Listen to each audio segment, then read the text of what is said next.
The Hollywood legend who started movies from Top Gun to The Doors to Batman Forever has passed away at 65. Hollywood figures and their involvement in certain things. And then I was like, wait a second.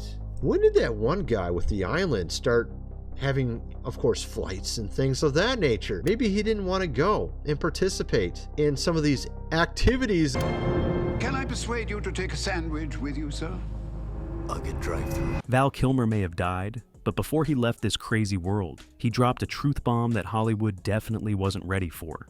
Now, the sad news that the film star Val Kilmer, who played Batman and Jim Morrison, as well as starring in Top Gun, has died at the age of 65. Val exposed the dark side of Hollywood, and let me tell you, it is really dark. We've all heard whispers, rumors, and shady behind-the-scenes stories about Hollywood, but Val, he came out and practically screamed it. But before we get into the mess and madness, let's talk about who Val Kilmer really was, how he rose to the heights, and what or who forced him to back out from Hollywood. Val was that kid from Chatsworth, Los Angeles, with big dreams and a fire in his belly. Where? From California? Yeah, California. Born and raised here in the Los Angeles area? Mm-hmm. By the time he was 17, he was so determined to make it big, he got himself into Juilliard. Not just that, he was one of the youngest drama students ever accepted. This boy wasn't just dreaming, he was doing. He was the youngest person at the time to be accepted into the Juilliard School's drama division. That's how hungry he was for the spotlight. But life wasn't all scripts and auditions. Val faced serious heartbreak early on. His younger brother Wesley, who was only 15, died after suffering an epileptic seizure in the family's pool. Just like that. It crushed him. But he pushed through it, buried the pain deep, and went on to chase the Hollywood dream anyway. When Val Kilmer was just 17 years old, a truly terrible tragedy struck his family. His younger brother Wesley, who was 16 years old, died in a shocking accident. Per People magazine, Wesley had epilepsy and happened to experience a seizing fit when he was in a swimming pool. The teenager died by drowning, leaving Val bereft. Val managed to pull himself together, though, and dove straight into acting to handle the grief, even if it was without the person he considered his movie confidant. And guess what? He killed it. Val had that kind of talent you couldn't ignore. Even in Top Gun, where he barely had 10 minutes of screen time, he stole the show.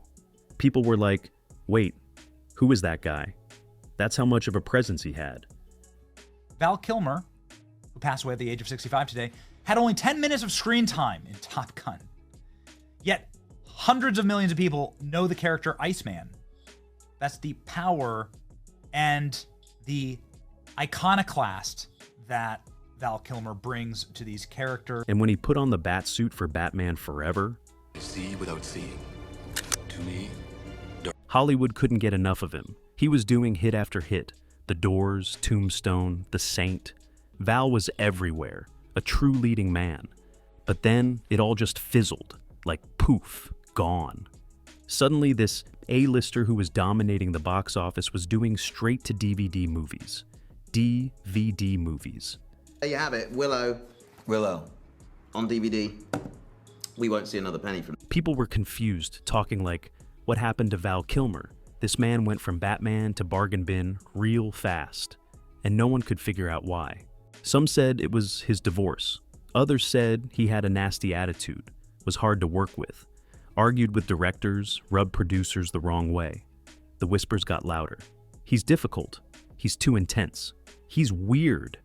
But see, that's exactly how Hollywood starts blacklisting someone when they're trying to cover up the real dirt.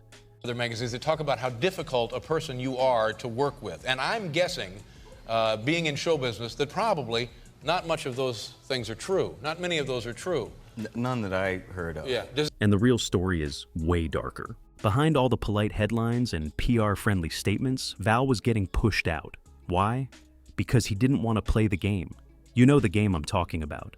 The shady, secretive, dirty game that allegedly goes down in Hollywood's highest circles. We're talking about a real mess. Powerful people doing twisted things, abusing their positions, getting involved in very illegal behavior. Stuff like trafficking, exploitation, manipulation. Yep, the same kind of stuff linked to the Epstein scandal that was bubbling up around that same time in the late 90s, and the stuff P. Diddy is facing charges for.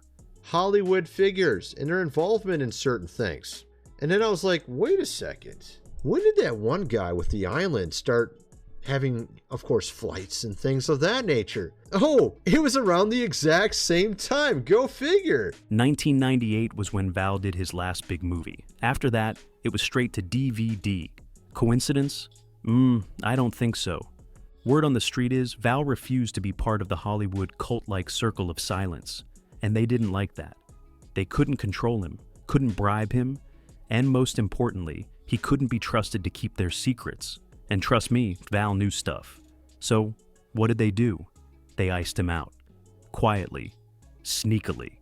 They made sure he'd fade so far into the background that even if he did talk, no one would care. Maybe he didn't want to go and participate in some of these activities that some of these guys were doing. You see what I'm getting at? And if that doesn't scream cover-up, I don't know what does. Val even hinted at it in his memoir. He said he tried to stay true to his craft and empower the people he worked with to be honest in their storytelling. He talked about how that made him look difficult to studio heads. But let's be real, when someone in Hollywood starts being too real or asks too many questions, they slap the difficult label on them. But Val never stopped working. Even when he got throat cancer and had to get a tracheostomy, he couldn't even speak properly. He still found a way to act. He didn't just disappear. What can you tell us about the condition of your voice and how you're able to communicate with us now? I was diagnosed with throat cancer, which was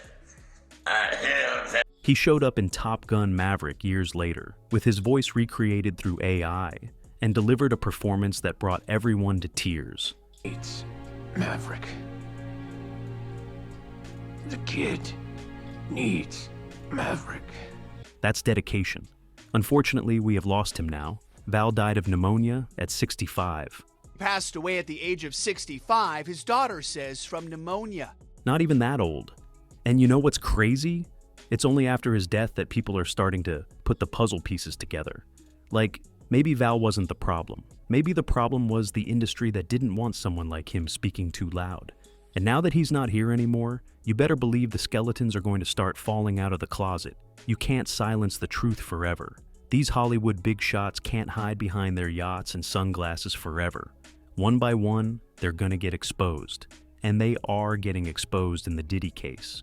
And trust me, Val's story is just the beginning. There are so many questions still floating around about his downfall, his health, his sudden shift to low-budget films, and even the real cause of his death. Because some people aren't buying the just pneumonia story. Nope, something about it feels off. There are times that the cause of death was pneumonia. That's a tough one because pneumonia doesn't really kill people. What kills people is an inability for your immune system to actually fight the pneumonia. Pneumonias are incredibly common. So go ahead and hit that subscribe button, smash that notification bell, and let me know in the comments what you think really happened to Val Kilmer. Was he taken down by the Hollywood elite? Was he trying to warn us? Or was he just too real for a fake industry? Either way, may he rest in peace, because now nobody can shut him up. And something tells me his truth is only just beginning to echo.